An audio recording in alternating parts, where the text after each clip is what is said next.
Hello, Professor Hammond. Hello. My question for you is, what is literature?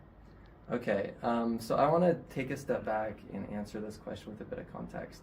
So, like last week, it was I think like 11 p.m. I got an email from me, asking me this question, and I was like, "Oh, you can't, you can't ask an English professor what is literature and be like, oh, it's only going to take up 2 minutes of your time." And for me, I was like, "No, it's 11 o'clock. Like, do not let yourself get dragged into obsessively answering this question because you won't be able to let it go."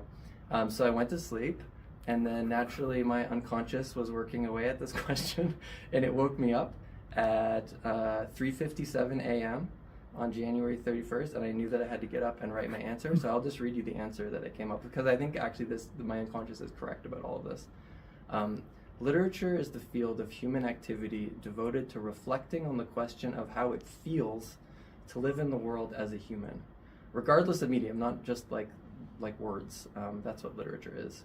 It sounds easy, but it's not, because people naturally seem to have a powerful urge not to notice or reflect on how it feels to be a human, to accept this as a frivolous question, to say how it feels is self-evident and doesn't matter.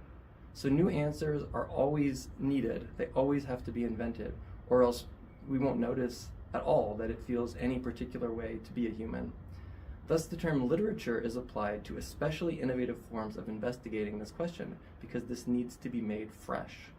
We always need new ways of looking at this question. In English, we study the linguistic and narrative forms especially, which makes sense because we as humans mostly experience the world through language, because it mediates our experience of feeling human, because we need words for how it feels to have those feelings. Writers are people who are always finding new ways of describing how this feels. Although some might see it as frivolous to reflect so much on how it feels to live as a human in the world, and certainly English students face this pressure from everyone in their lives, seeing this as self-evident and distracting, seen in another way, really all that we have in the end is a life as a human being in the world, so why not spend some time reflecting on it? Also, it turns out that the more you think about it, the better a life you tend to have, a more rich and meaningful one you are more likely to enjoy. Also, the more you reflect on it, the kinder you tend to be, more thoughtful and realistic, which makes you a better person and the whole world better. Tech is always promising to make the world a better place, but we actually do that in quite a simple and humble way. Also, here's the good news for your parents, etc. Businesses like hiring good, nice people who can communicate and understand themselves and others.